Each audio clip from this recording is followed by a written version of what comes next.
Chapter 9. Once Upon a Mattress. It felt good to stand there in the sun. As Cupcake stood in the sunlight that streamed in through the large picture window at the end of the upstairs hallway, she felt the heat across her face, back, and flank. Winter wrap-up had taken a day and a half. Not especially good, but not bad either. After the Muddy family had returned home, she had helped wash up her nieces and nephew, then helped them lay there until their naps. Soon, each of the grown ponies had wiped away the mud and had washed themselves in the warm waters.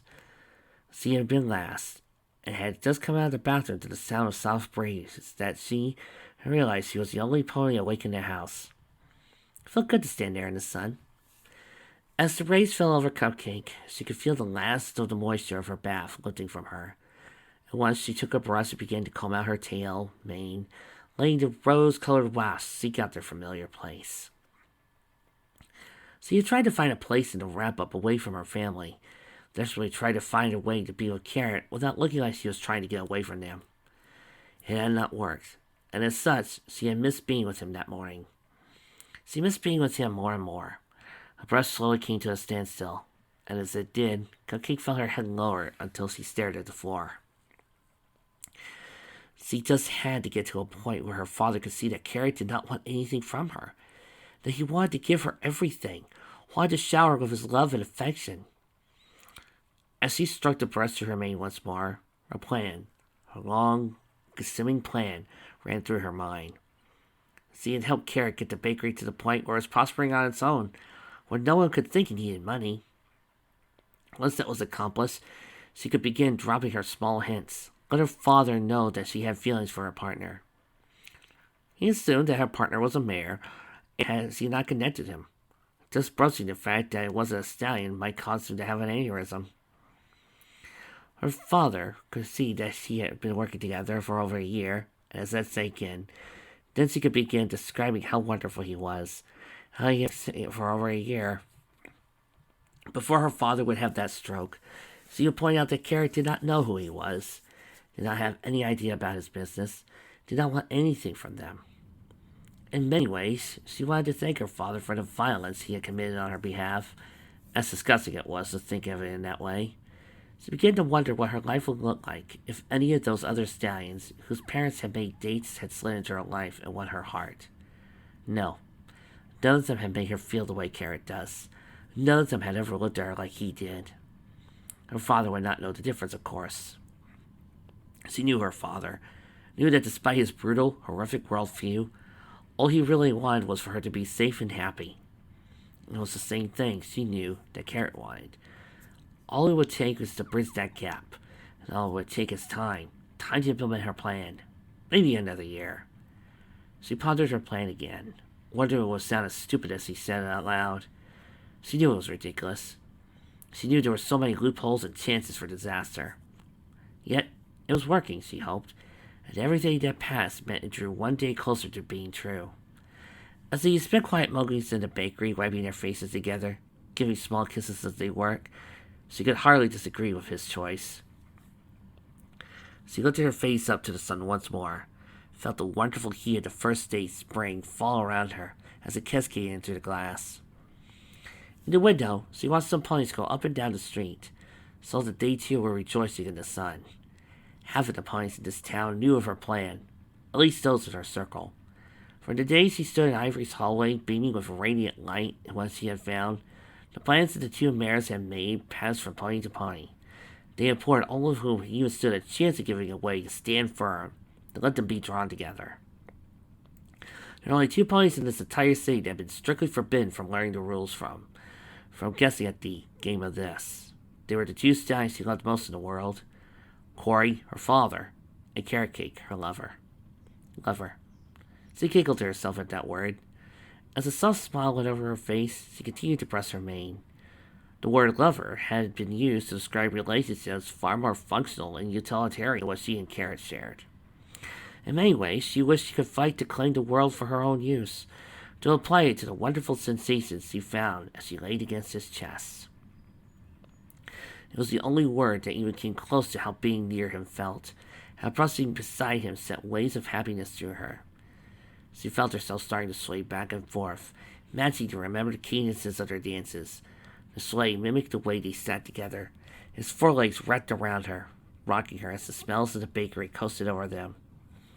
Her swaying slowed as she remembered the feeling of his nose to hers. As the sunlight fell over her flat of her breast came to rest against her face, as the feeling of long, slow motions of the nuzzling caught within her. The feel of his head wiping against her, the feel of his cheek to hers floated over her, became tangible, the soft tweaked touch of his kiss. Cupcake's side-to-side sway stopped as she felt these things.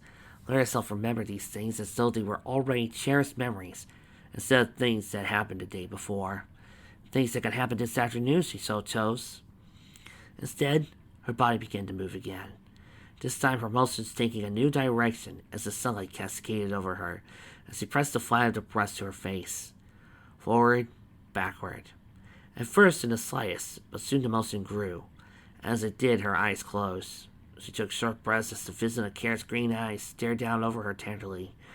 As he looked up to him, the flat of the breast came his hoof, as she felt it, watched him as he lifted his hoof to her face. Forward, backward, his mouth moved as he sensed the words, "I love you," flowing down over her, covering her. The perfect daydream had moved on as she lifted a straight bit of her mane from her face, gently placed it behind her ear. She raised up, felt it taking her hoof in his as it lay upon the pillow. Cupcake went start still, felt herself start to blush in pointless embarrassment as she slowly turned to see if there was any other pony in the hallway. There was none, only the small sounds of a napping household meeting her as she cast her gaze down the hallway. She continued brushing to herself, surprised at how real the daydream felt, and how tangible and perfect it seemed. Suddenly she wanted to be with Carrot. Suddenly, she wanted to be looking into those green eyes and touching that freckled face. It felt good to stand there in the sun, but nothing felt like being near him, close to him. She quickly tried to her room, putting the earrings he had given her, moving quietly to the large house. She left a note for her family upon the table. "I might be back for dinner," it read. "Maybe not. Hopefully not." With that, she trotted out once more down the path into the street. Her host sat out happily across the cobblestones. She thought about things that had happened, had played into her favor as the plan went forward. It was all working, although it would take time. She would soon be with Carrot, and not have to keep secrets not from him or her father. She was very glad that it was working. She thought of how fortunately things had worked out. She was glad that Carrot had left time in the mill. She couldn't imagine how devastating it would be to her plan if Carrot and Quarry ever really met. If Carrot learned about her father's business, it gave him reason to believe that Carrot came from him. She chuckled at her pessimism. It was all working out. It was going to be fine. It's not as though Carrot had borrowed money from her father or anything horrible like that. The bell of the bakery sounded out, and Carrot looked up from behind a corner. Upon seeing her standing there, he was quickly out from behind the counter, trying up to where she stood with a vast smile growing across his face.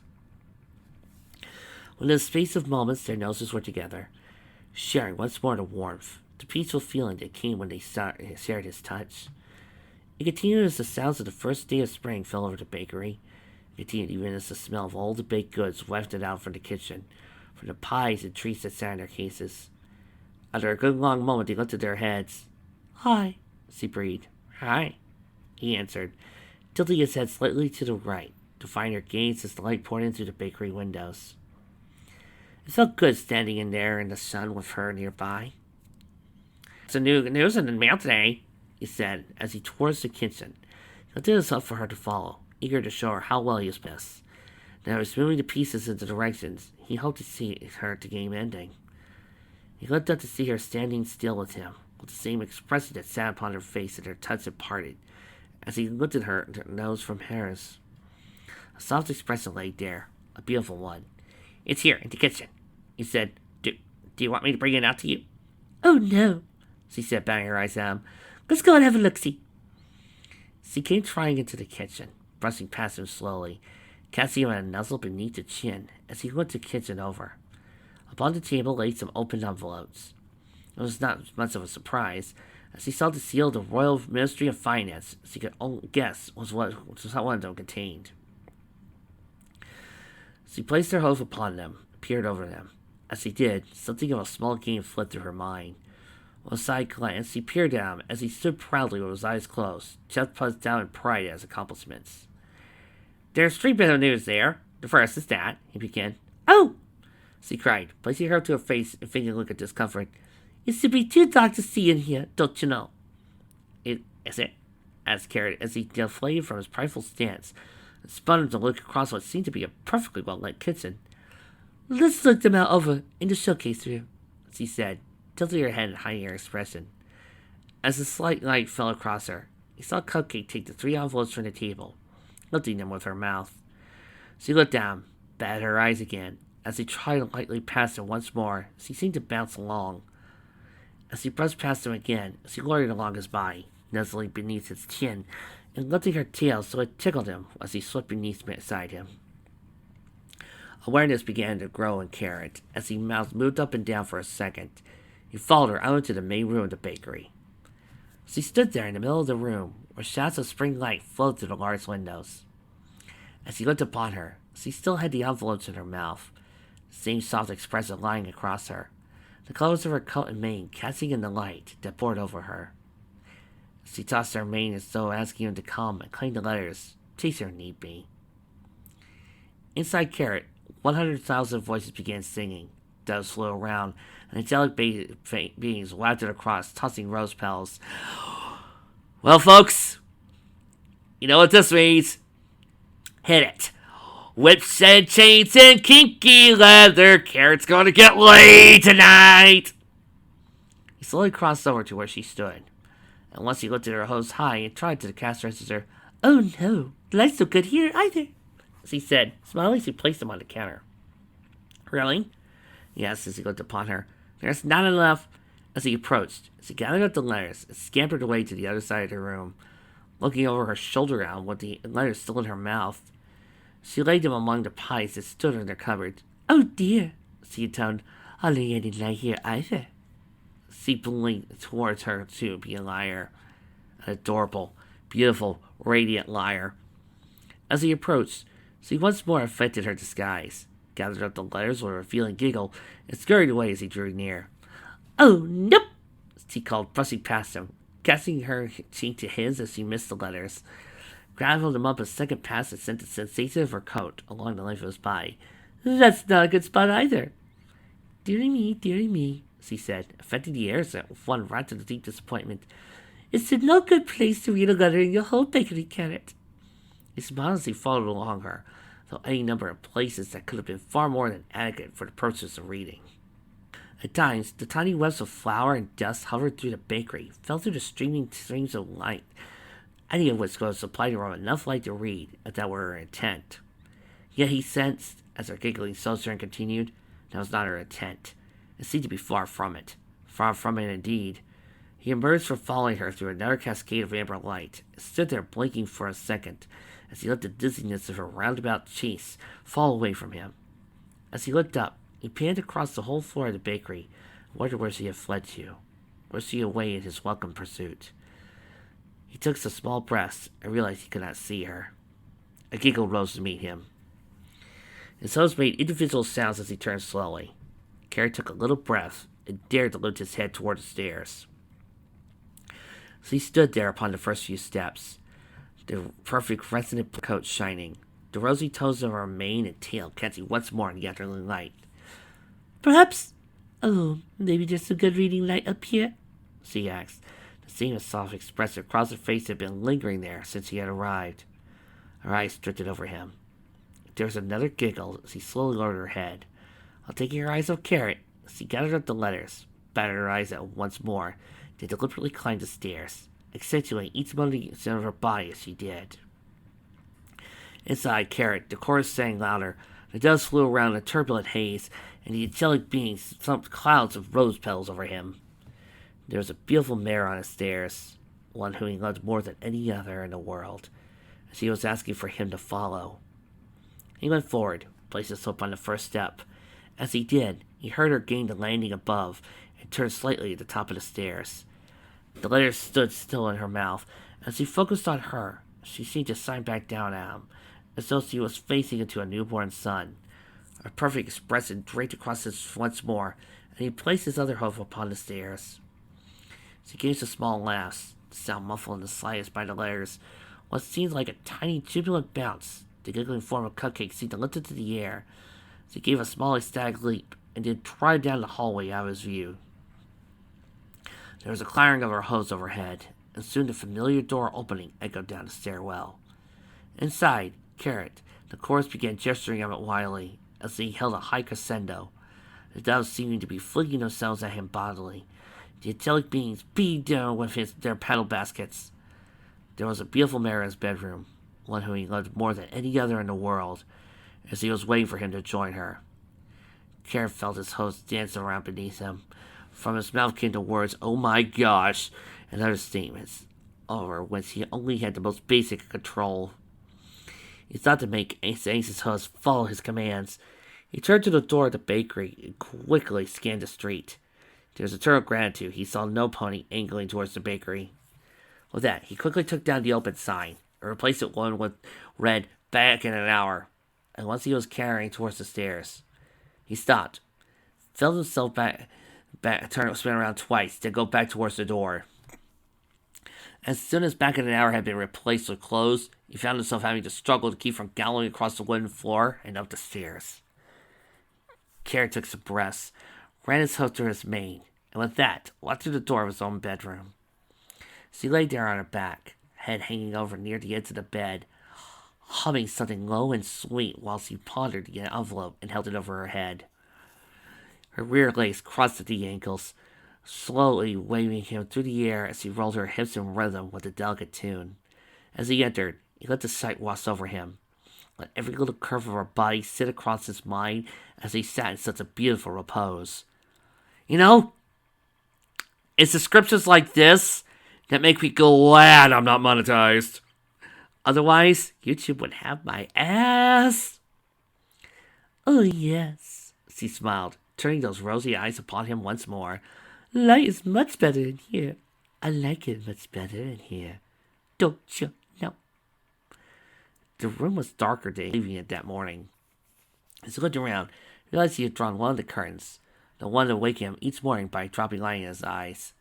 She did not want any light in her eyes as she laid it upon the bed. "Now, what's the good news?" she said as she stood to her body. "What's worth all this bother?" He watched her sit up, raise herself so that way she lay across the bed in a more typical equestrian pose, legs to her. Her mane fell across her face in rose-colored wasps of competing tones. As he tapped the bed for him to come to her, it was all he could do to keep from floating there. He stopped forward and lay down next to her, soon the two sat sideways across the bed.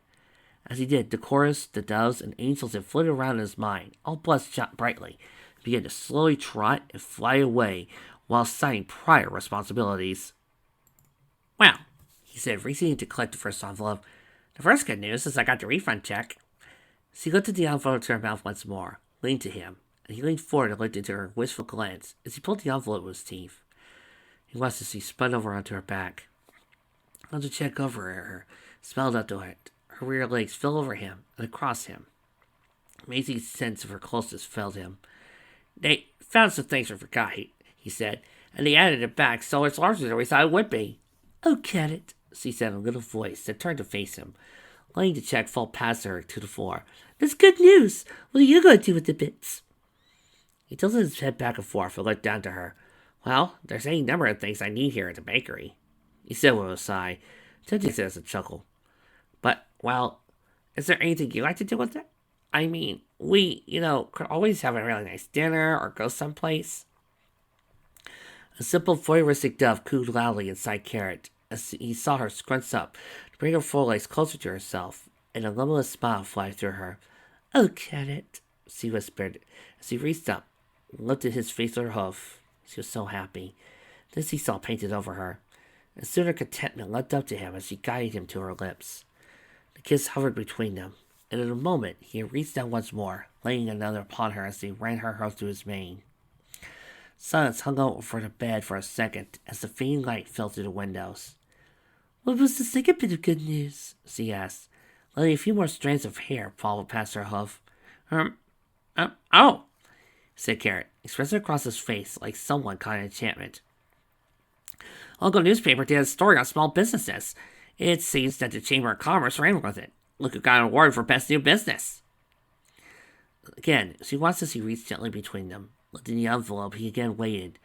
Let her withdraw what was in. The tail of the ribbon fell away, hanging at odd angles where it had been folded around the certificate. She looked up behind the gilded words, the long, boring text beneath. It told her nothing she did not already know. Is it that Carrot was wonderful, giving, and welcoming? "Oh, Carrot!" she spoke in a ceased whisper. "I'm so excited for you. You could put it above the cash register." She looked up to see his head raised, as though anticipating her request. He had guessed correctly. Once more, she called him to her. Let the touch of his lips meet hers. Once, twice, and to her surprise and welcome, he gave her a third. This one fell just at the base of her neck and beneath her ear, tickling her in the slightest. She first leaned into it, gave a small giggle as the feel of his whiskers brushed her coat. Then she leaned away as he settled another there, let the feel of his lips upon her neck play there. As a single agent zoomed in to snatch up the peeping, Carrot looked down over her. He could not help but chance a long look across the perfect blue tones of her coat, down to where her chest lifted and lowered in slight motions, causing the cover sheet to move and the pillow beyond her to rise in sympathy, as each of her breaths passed with a soft sound. His next kiss would go there. There's one more piece of good news," he said, looking rather bridal. "My loan's gonna be sold." "What loan?" Cupcake whispered, as a shadow of a great, vast fear fell over her. "Oh," began Carrot, his eyes still closed, a prideful look on his face. "I took one out months back to pay for a few things. I didn't want to bother you with it, so it's gonna be sold." She let the letter and began to look it over. Her eyes centered on the letterhead, and with that, her world split apart. "And now, if I sign, we can pay less over the 3 years," continued Carrot, not sensing that anything had changed as he sat upon the bed with his head still high. That way would have it stayed with her for the first of the year. With that, Carrot lowered his head, anticipating once more meeting hers, resolved this time to take his complicity in small sounds of reaction. Instead, all he received was a mouthful of blanket. He shot up in alarm, looked across the length of his bed. Instead of lying there with him, she was near the window, eyes starting across the letter. As Cupcake's eyes reached the end, the signature stood out. Reached up to her, nearly a year of careful planning was washed away, as the familiar signature rested there, sat upon her hopes and dreams like the black spot on the page of sacred text given to a condemned mariner. "Oh no," she breathed as he cantered across the room, holding the letter to the other window, as though she believed it was just a trick of the light, as though she could somehow change the words written there and force a new perspective on them.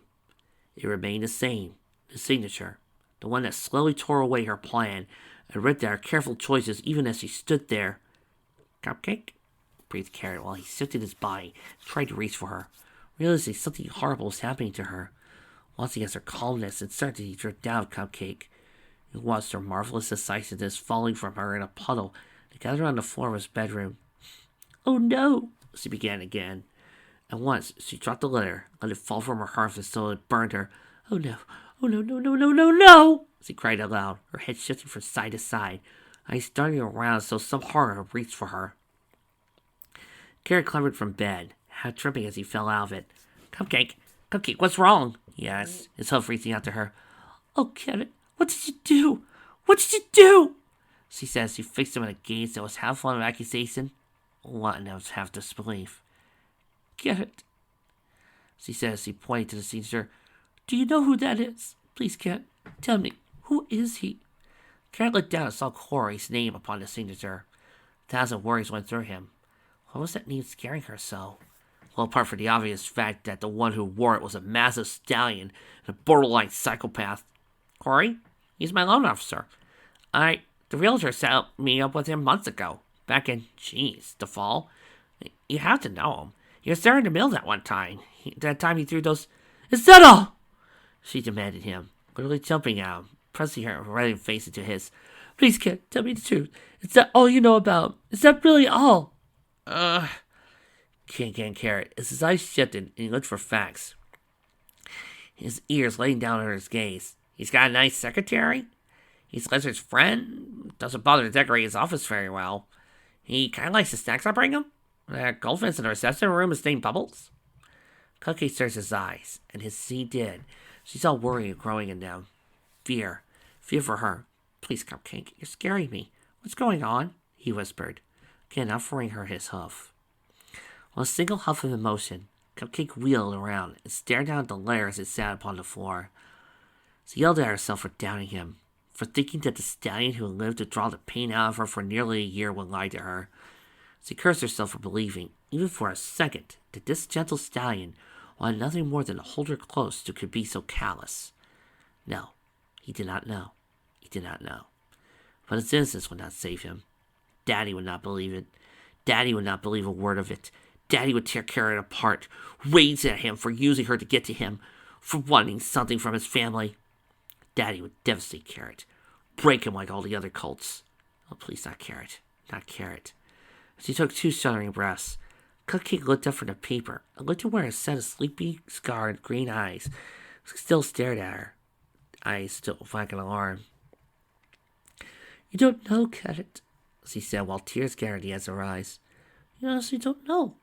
Cupcake, he whispered as he lifted his hoof to her once more. Corey's my father, she called out loud, her voice breaking as the tears rolling down her cheek. He's my father. Something inside Carrot snapped as though it was filled his guts with an acid, when it began to spread through him, settling his throat and behind his eyes. He's my father, she repeated, her voice tinged with tears. You don't owe the money from my father. Carrot's vision receded. Suddenly, it was still Cupcake was standing hundreds of yards away. Suddenly, Carrot understood the entirety of her fears. Suddenly, the full playing field of the game of this opened up in front of him. He saw the challenge laid before him. For the first time, he saw that she had been protecting him from forcing ignorance on him for his own safety. Suddenly, the massive heaving form of Corey stood there, quivering, twitching in rage, keeping him from being with her. Suddenly, all the threats that the stallion ever leveled and ever let slip past his lips in regards to something as substantial as money, all those were magnified 1,000-fold. He had mixed money with family, put himself in the spot of having Corey's money. Corey started in the same hoof. Suddenly Carrot understood. Suddenly Carrot knew. Carrot shook himself. He looked back to realize that she was slowly circling the letter, crying as he did, looking over as though it were a death notice. Cupcake, he said, trying forward. We can figure this out. If it takes a longer period, it won't matter, she said. It won't matter, Carrot. To his heart, he pelted him off the hallway, her host soon sounding out down the stairs. He had once circled around his room, thought about how thoroughly happy the scene had begun there had been cleared away. Soon he was following her, leaving the damnable letter lying on the floor to the fading sun. Cupcake! Cupcake! He called as he followed her, hearing her tiny sobs echoing through the stairwell. He missed the last few steps and stumbled down the stairs, landing on his chin. He called out in pain as suddenly she was with him, lifting him. And you know it was that easy? He would have thrown himself down the staircase. As he sat there, throbbing in pain, she spoke his name over and over, held him close, the rapid beats of her heart caught in his ears. Please, please, Cupcake, he said as he winced. We can find a way. He's not a bad guy, mostly. I mean, he has my treats, kind of. Oh, Janet, she cried again. You don't know what he's done to Coates. Coates just wanted to be with me, just to get close to him. And with that, she laid a litany of horror stories upon him. How she had missed going to her junior promenade because the colt who had offered to take her had pulled up in to find carrots and honked the horn. As Corey ripped the colt for the carrots, he yelled at him for calling her like she was an animal to be rounded up. She told him about another pony. This one, a seemingly gentle colt, was sat and spoken with at the country club. In the bathroom, Corey had heard the colt talking about how if he dated her, it'd be good for his career, help him get closer to Ledger through Ivory. Her father almost drowned him in the very toilet the colt had been using. He had made the colt's friends watch. Finally, the tale of how one colt had been careful, avoided all sorts of impropriety, had negotiated the waters. She could tell that he was like the rest, the first to believe that he had gotten away with it. Yet she had willfully let him court her. She wanted to believe that he could love that too. Maybe if she just let him near, he would be able to find more into him. As they sat together on the porch, he had reached for her hoof, reached for her nuzzle, and then reached far too much. No! She called in alarm. For the next 15 minutes, she had thought for sure she was watching her father murder him, watching the whip crack across the colt, the wetness of blood shining on his colt. It was only by some miracle he escaped, only by some miracle as her father sat on the porch awaiting the police and his judgment day never came. It was that act of brutality, that act of her father's wrath on her behalf, the way that in her father's distorted worldview he was showing his love that had sent her fleeing. I can't stand it, Carrot, she said. The thoughts that are happening to you. I didn't love any of them. I didn't want to be with any of them. She lifted his face to hers, wiped her hoof across Carrot's face as he shook her in front on his fall. I didn't want you to end up like that, she said as her voice softened. Wait, Avery and I worked so hard to make sure everyone knew. Everyone knew except you and Daddy. I was so sure that if you never got to meet him. Suddenly, Carrot's mind flashed back to the mill. Saw her begging him to leave on that first day as he sat on the eyes of the stallion upon her massive father. We can find a way, she said, sniffling, standing, helping him to his hooves. It'll just take time. Take time. He saw her looking around. Saw her thinking her decisive mind went to work. I'll take a job again. Ask her out for my own job. Graduation season is coming up and she'll need help. She began. Inside an instant, she was giving Squeak a surprise. Cupcake felt herself being pulled into Carrot. Felt himself hobble as he tried to wrap her in his forelegs. Please don't, he said. I don't want you to have to do that for me again. For us. I want you here. I want you with me. She tried to look at him, but she could not raise her head.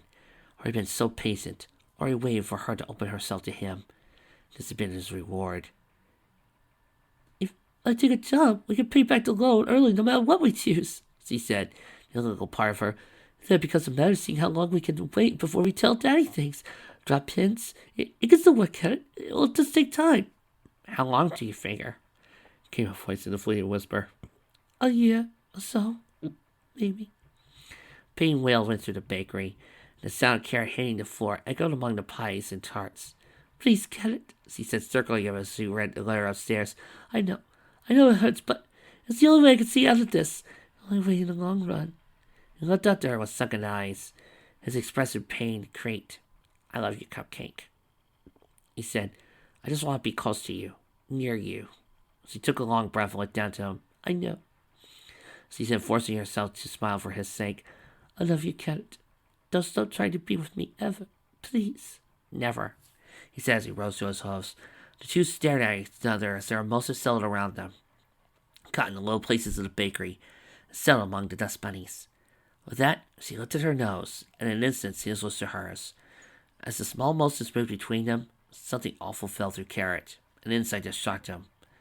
His touch had failed to lift the pain out of her, had failed to free her from worry. You know, I do a lot of stuff in-house here when it comes to the show. Like, the sound effects I make are from my own mouth, as you can tell. Sometimes I'll use things that I can find randomly.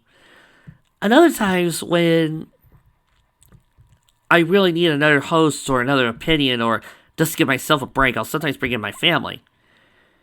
And what always makes me wonder is, do some of the people who hate my work, you know who, think that these people are just random people I find? Because to tell you the honest truth, it's not. My family is very supportive of me doing this. They love coming in and taking over for me. When I say I bring my mom into something, that is my mom coming in to have fun with it. When I say I bring in my little brother, that really is my little brother. And I like tagging in or just find something silly. I like writing those sketches here because, again, I like to entertain. I like making people happy. Oh, maybe that's why I like Pinky.